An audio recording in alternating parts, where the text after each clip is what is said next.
Jimeto was a man who had everything: wealth, a loving wife, two beautiful children.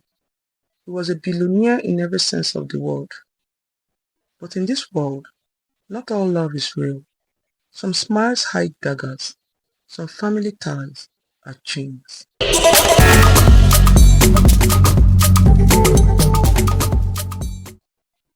The sun had just begun to set, casting a golden hue over the magnificent mansion. The air was filled with laughter. Jimeto, dressed in fine senator attire, clinked his glass of palm wine and grinned as little J-Boy, his son, attempted to mimic his father's toast. His wife, Ujunwa, radiant and graceful, wiped a smear of soup from Alma's cheek as relatives bustled in the background, exchanging smiles and secrets. From the outside, Jimito's life was perfect. The town called him Onyukwuego, the man with a heavy pulse. His generosity was unmatched. He had built homes for his brothers, settled debts for his extended family, and hosted lavish gatherings that kept mouths full and hearts warm. At least, so it seemed. His sisters, Chidera and Adama, were always the first to arrive and the last to leave. They praised Ujunwa to her face, called her Winyoma, but the moment Jimeto stepped out, their voices turned venomous. Chidera said, "This one is just waiting for him to die so she can pack everything."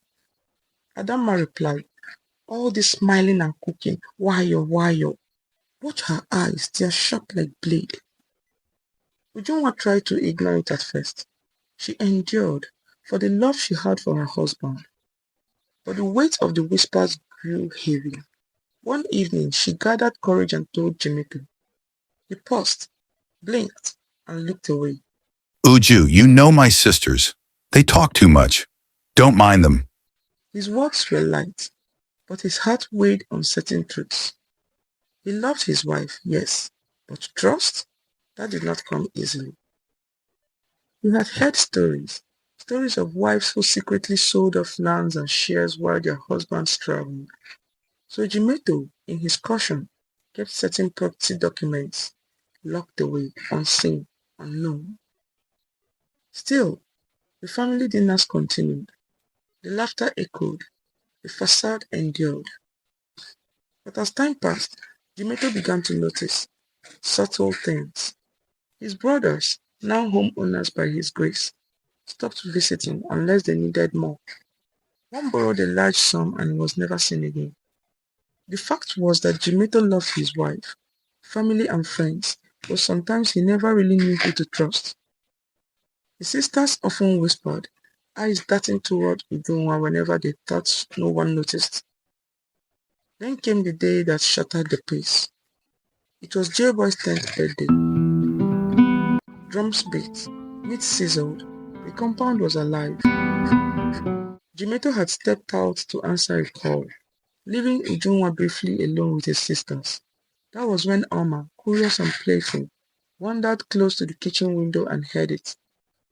By the time we finish with her, she will have no place in this house. Jimeto is already suspecting her. That's how Mama Ogo was chased away. Let's remind him of that. Alma ran to her mother, tears in her eyes. That night, when the guests had gone and the compound fell silent, Ujunwa sat beside her husband once more. If you truly love me, Himeto, look me in the eyes and tell me, do you trust me? Silence. He couldn't answer. Jimeto stood by the window that morning, the golden sunrise casting long shadows across their room. His suitcase lay open on the bed, half packed. The house, usually buzzing with laughter and music, was strangely quiet. Ujunwa watched him from the doorway. His shoulders were hunched, his movements slow, almost reluctant. He folded a white shirt carefully and paused, staring into space like he was trying to memorize everything around him. You're quiet, She finally said, her voice soft. He turned, managing a tired smile. It's just a short trip, Uju. I'll be back before you know it. She nodded, unconvinced. Something about his silence chilled her, but she said nothing. At breakfast, Jailboy chased Amma around the table, giggling. Jimito watched them, his eyes heavy. He bent down to hug them tightly, holding Amma a second longer than usual. He kissed her forehead and whispered. Take care of your mother for me. She giggled, unaware of the weight in his voice. Ujunwa felt it. Deep down she felt it. He kissed her cheek, picked up his bag, and walked out the door. That was the last time they saw him. 3 days passed. His phone was unreachable. Ujunwa had just finished weaving her daughter's hair when her phone rang. An unfamiliar number. Something in her chest tightened as she answered. Hello? Is this Mrs. Jimeto? Yes. Who is this? A pause. Then the words came like thunderclaps in her ears. There's been a plane crash. No survivors. The phone slipped from her hand. No! It can't be! Tore through the compound like a wild wind, waking the birds, stopping her. The boy ran to her, confused.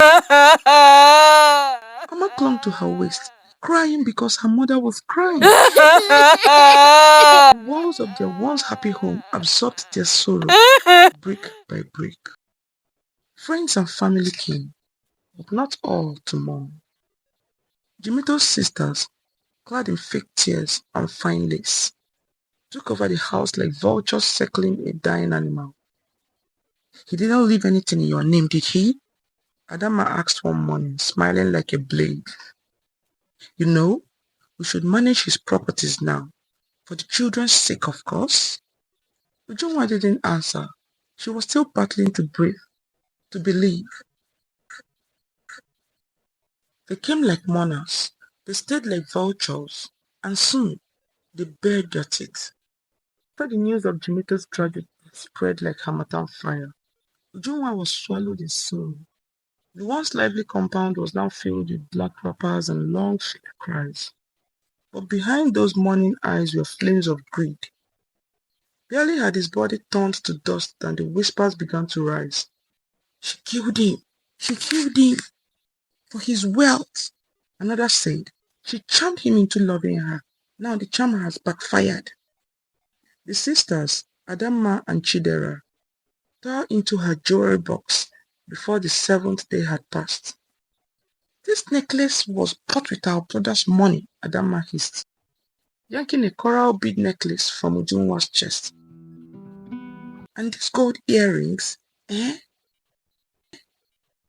She must return them. Ken, Jimito's childhood friend, the man who had once sworn brotherhood, now turned like a snake in dry grass. That land? No deal was ever concluded. Jimito said we'll settle it when he returned. Ken claimed.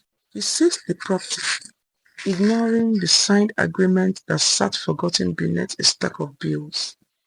The brothers moved faster than wild dogs at a kill. They arrived with folded arms and iron faces, telling the tenants in Jimito's commercial buildings to pay rent into new accounts. Family accounts, he said. Ujunwa has no say here. She's just a woman. One evening, just after sunset, they came again, this time for the house they lived in. The air was thick, with the smell of burning palm oil and anger. You and your cursed children must leave, Adamma said. This house was built by our brother, not you. Ujunwa tried to reason, to speak, her voice shaking. Please. This was our home. Himeto wouldn't...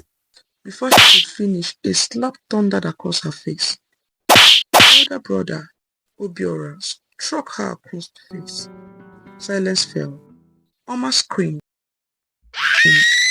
The boy, now 10, stood trembling, fists clenched, his face streaked with tears. Leave my mommy alone! He cried.